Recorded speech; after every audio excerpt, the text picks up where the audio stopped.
Sheet, ওই পাগলি, তুই এটা কি করলি? হ্যাঁ, তোর কি কমন সেন্স নাই? মানে দেখে কাজ করবি তো তুই। তাতে আমার কি দোষ বলো? তুমি যে আমার পিছে এসে দাঁড়িয়ে আছো বলবে তো, তাহলে তো আমি আর পানি দিয়ে ভেজাতাম না আমি তোমাকে। সব সময় সব কথার উত্তর তোকে দিতে হবে, তাই না? দ্রুত রুমে আয় আর শার্ট ধুয়ে দিবি। আমার বয়ে গেছে তোমার জামাটা ধুয়ে দিয়ে দিতে। তুই ধুবি, তোর ঘাড় ধুবে। দ্রুত আয়, নয়তো তুই বুঝবি একদম আমার শার্টটা খারাপ করে দিয়েছে। উফ, আমার শার্টে যদি দাগ থাকে তো তোর একদিন কি আমার একদিন, যতদিন লাগে। ওই, আমার রুমে আসতে বলছি না? ওইদিকে কোথায় যাচ্ছিস তুই? তুমি তো বললে আমি না ধুলে আমার আর যারা আছে তারা ধুয়ে দেবে, তাই তো মা চাচিমাকে ডাকতে চাচ্ছি। তবে রে, বলে ধরতে গেলাম, সে ছুটে পালিয়ে গেল। এবার বলি, আমার নাম হচ্ছে তাহের। কিছুদিন হলো একটা আমি বিজনেসে জয়েন করেছি। আর যার সাথে এই সময় কথা বলছিলাম সে হলো আরও আমার ছোট চাচার মেয়ে, মেডিকেলের ছাত্রী। সে প্রচুর দুষ্ট একটা মেয়ে।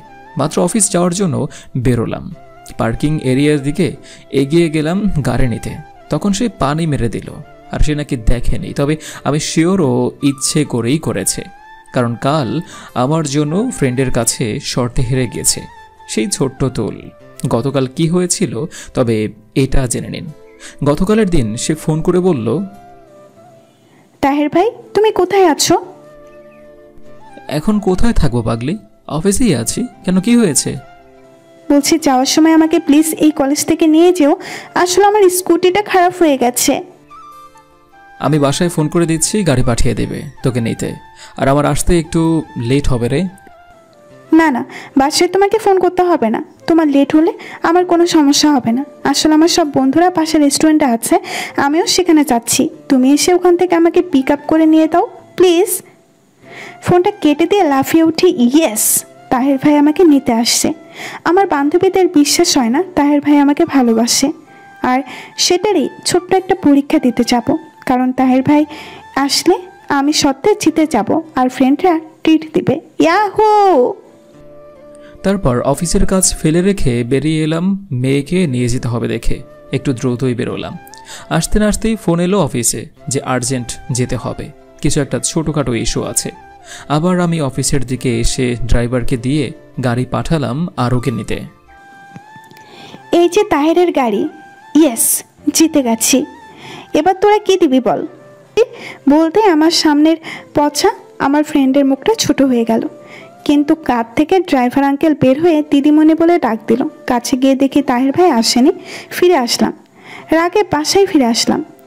এই তাহেরের বাচ্চা, বেরো বলছি। কোথায়, কোন কাজে গিয়েছিলি? আমায় আনতে যেতে পারিসনি? আমি অফিসের কাজ ছেড়ে বাসার ভিতরে ঢুকবো, তখনই মেইন দরজার কাছে দাঁড়িয়ে গেলাম। দেখে আরুর কণ্ঠে সে ভীষণ রেগে আছে। মা ও চাচিমা তাকে বলল আমি এখনও ফেরেনি বাসায়।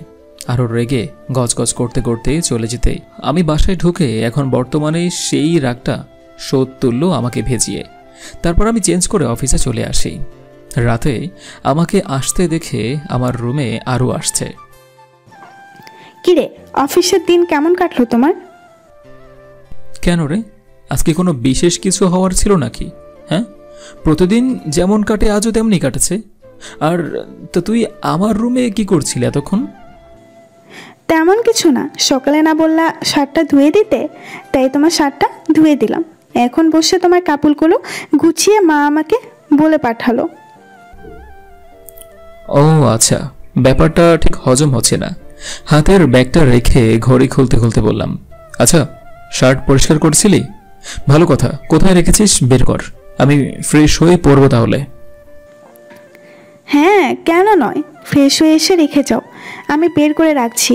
বলতেই তাহের ওয়াশরুমে ঢুকে আর আমি পরিষ্কার করতে চেয়ে ছিঁড়ে ফেলা শার্টটা সুন্দর করে আর একটু টেনে ছিঁড়ে বেডের উপরে সাজিয়ে রেখে রুম থেকে বেরিয়ে আসলাম।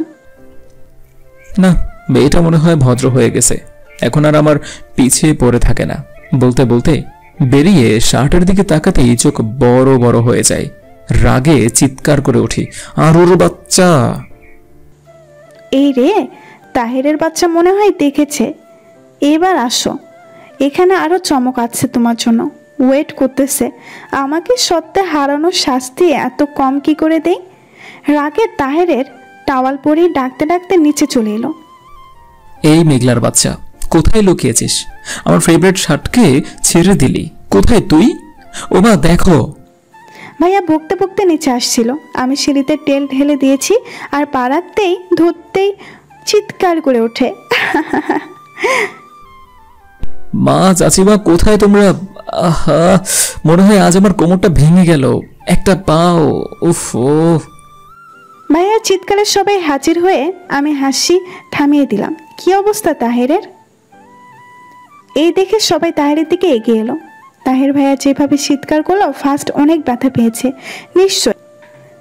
দ্রুত আমিও কাছে গেলাম। আমাকে দেখতে না দিয়ে সরিয়ে দিল মুহূর্তেই ফুলে গেছে। বাবা ও চাচিমা হসপিটালে নিয়ে গেল। রুমে এসে বসে কান্না করে দিলাম। আমি তো মাত্র 4টা সিঁড়ির উপরে তেল ঢেলেছি। এইটুকুতে পড়ে এত বেশি সিরিয়াস কন্ডিশন হওয়ার তো কথা নয়, কিন্তু অসমতাটা দ্রুত আসতে চেয়েও হয়তো উল্টে পড়েছি। কি করে দিলাম? শাস্তি দিতে চেয়ে নিজেই শাস্তি পেয়ে গেলাম। হায় আল্লাহ, আমি কি করলাম? রাতে হসপিটালে থেকে গেলাম। পরের দিন সকালে বাসায় আসছি। সবাইকে দেখছি, তবে আরুকেই দেখছি না। রুমের সাথে পা সোজা করে বসে আছি। আমাকে ডেকেছিলে? মা বলল, কাছে আয় তুই। বলো কি বলবে? বলে মাথা নিচু করে এসে দাঁড়ালো। চোখে জলগুলো ছলছল করে উঠছে, পারে জানি এখনই গড়িয়ে পড়বে। সে আমার দিকে তাকাতে পারছে না। আর ওর ফেস দেখে বোঝা যাচ্ছে এখনই মায়াবী চোখ দুটো থেকে মনে হচ্ছে বৃষ্টি নামবে। কালো মেঘের মতো হয়ে আছে ফেসটা। তারপর হাত ধরে পাশে বসালাম। এত মন খারাপ করেছো কেন? আমি তো ঠিকই আছি, কিছুই হয়নি তো আমার। কান্নাটা আর ওর ভেতর থেকে দেখছে পড়ার মতো বেরিয়ে আসলো। সে একেবারে কান্না করে দিল। আমার জন্য এরকম হয়েছে তোমার। আমি দুষ্টুমি না করলে এমনটা হতো না। ব্যথা দিয়েছি তোমায়, আমাকে মাফ করে দাও। এত বড় মেয়ে একটা এইটুকুর জন্য কাঁদে? পাগলি একটা। তোর জন্য আমি খেয়াল না করেই তো এমন হয়েছে। কাঁদিস না প্লিজ, তুই একটু থাম। বলে চোখটা মুছে নিলাম। আমি কি একবার দেখবো পাটা তোমার? ডক্টর কি বলেছে? দেখো, ডক্টর বলেছে চোট লাগার জন্য পাটা ফুলে গিয়েছে, কিছুদিনের মধ্যেই ঠিক হয়ে যাবে। তারপর আরও সরি বলে দোকান ধরলো। আমি মুচকি হেসে দিলাম। আমি কানটা সরিয়ে পাশে বসিয়ে গল্প জুড়ে দিলাম। এক নজরে আরুর দিকে তাকিয়ে আছি। চোখের পাপড়ি এখনো শুকায়নি, কান্নার কারণে লাল কালার হয়ে ফুলে গিয়েছে। অনেকটা সময় থেকে মেয়েটি কান্না করেছে, এখন কথা বলে যাচ্ছে আর হাসছে। দেখতে দারুণ লাগছে। আসলে গালের টোলটা স্পষ্ট হচ্ছে। এইভাবে কথা বলতে বলতে আমরা দুজন দুজনার দিকে তাকিয়ে কথা বলতে থাকি। আমিও চোখ ঘোরাতে ভুলে গিয়েছি কখন দুজনার মুখ একেবারে কাছাকাছি চলে এসেছে। দুজনার অজান্তে আস্তে আস্তে আরও আমার মুখে এসে পড়ছে। আরুর আবেশে চোখ বন্ধ করে নেই। আমিও নিজের ঠোঁট মিশিয়ে দিয়ে ধরে আছি। আমি আরুকে ভালোবাসি। ও সবসময় আমার সাথে এমন ব্যবহার করে। ও আমাকে ভালোবাসে। ওর পড়াশোনার প্রতি যেন ফোকাসটা সরে না যায়, সেজন্য এতদিন দূরে দূরে থেকেছি। আজ নিজের অজান্তেই এতটা কাছে চলে এসেছি। আমি ভাবতেই পারিনি। হুশ হতেই আরুকে আমার থেকে সরিয়ে নেই। ইস, কি করলাম আমি? তাহের তার মানে আমাকে ভালোবাসা দিবে। লজ্জায় জড়িয়ে বেরিয়ে আসি। কি করলাম এটা? আরও কি ভাববে? আমি কি করে এটা করতে পারলাম? এই 5 দিনে অনেকটা সুস্থ হয়ে গেছে তাহের। তবে আমি এই কয়েকদিনে তাহেরের সামনে আর যাইনি। লজ্জায় অনেকবার দেখেছি, বিনা অজুহাতে সামনে যাইনি। যখন ঘুমিয়ে পড়েছে তখন চুপি চুপি গিয়ে অনেকবার তাকে দেখে এসেছি। আজ অনেকদিন পর অফিসে যাচ্ছি। সুস্থ হয়ে গিয়েছি, রেডি হয়ে গেলাম। দেখি গাড়িতে আরও বসে আছে। আমি তাকে জিজ্ঞেস করলাম, তুই গাড়িতে কেন? আমাকে একটু কলেজে নামিয়ে দিও। আমি না, মা বলেছে স্কুটিটা খারাপ হয়ে গেছে তার জন্য। ঠিক আছে, চলো তাহলে। এখন আমি ড্রাইভ করছি আর বারবার আর চোখে লুকিং গ্লাস দিয়ে আরুকে দেখছি।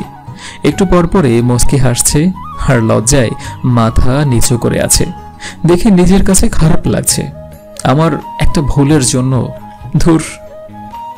আরে আরে দাঁড়াও, তাহের ভাইয়া কোথায় যাচ্ছ? এই তো আমার কলেজ চলে এসেছে। ও সরি, খেয়াল করিনি। গাড়ি আবার ব্যাকে নেই, নেমে যাওয়ার সময় ডাক দেই। আরও আমি দাঁড়িয়ে যাই, তুমি কি কিছু বলবে আমাকে?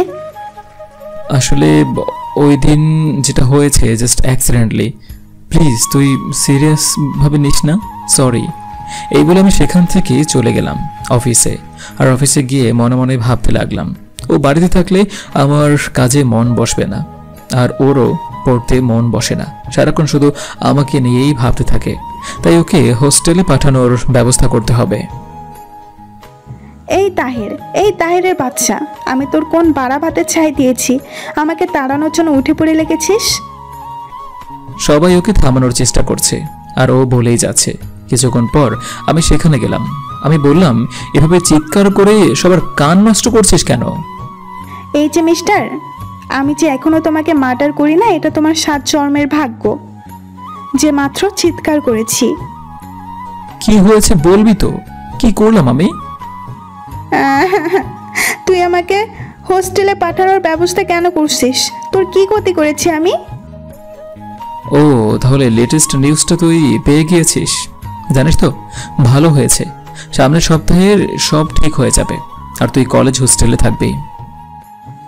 এখান থেকে তো কলেজ বেশি দূর নয়, যাতে আমার কলেজ থেকে পড়াশোনা অসুবিধা না হয়, তার জন্য তো এই নতুন বাড়িটা বানিয়েছে। আর তুই আমাকে হোস্টেলে পাঠানোর ব্যবস্থা করছিস। সবাই শুনে রাখ, আমি হোস্টেলে যাব না। আচ্ছা তুই থাকিস তাহলে, কাল থেকে আমি বাড়িতেই আসবো না। মা, আমার সব জামাকাপড় ব্যাগে করে দিও, আমি অফিসের গেস্ট রুমে থাকবো। এটা কেন করছিস তুই? এতে তোর সমস্যা কোথায়? মনে মনে বলি, আমি আমার সামান্য ভুল, এই তুই আমার অনেক ডিপ্রেশন হয়ে গিয়েছিস। আমায় নিয়ে এখানে থাকলে তোর পড়াশোনা খারাপ হয়ে যাবে, যা আমি চাই না। মাত্র 2 বছর আছে তোর মেডিকেল কমপ্লিট করতে। আমাকে নিয়ে ভাবলে যে তোর পড়াশোনা খারাপ হয়ে যাবে, আর আমি সেটা চাই না। ওকে ফাইন, তুই যখন বলবি না আর তোর কথাই অটল থাকবে, তো আমারও কিছু একটা শর্ত আছে, তাহলে আমিও হোস্টেলে যাব। যে কোনো শর্তে আমি রাজি, বল কি করতে হবে আমাকে? বাবা চাচ্ছু, আমি হোস্টেলে যেতে রাজি, তবে আমার মেডিকেল পরীক্ষার পরের দিনই তাহেরের সাথে আমার বিয়ে দিতে হবে। হোয়াট? আমি তো দাঁড়িয়ে পড়ি সবার সামনে, মাথায় বাজ পড়ার মতো রিয়াকশন। কি আবল তাবল বলছিস? এখানে সবাই আছে, আরও এটা কেমন শর্ত তোর? তুই বলছিস সব শর্ত মানবেন, আর বাবা চাচা এরকম রিয়াকশন দিও না। এটাই সত্যি যে আমি তাহেরকে ভালোবাসি, বিয়ে করতে চাই। এখন তোমাদের কথা দিতে হবে আমাদের বিয়ে দিবা, তাহলে আমি নিজে হোস্টেলে যেতে রাজি।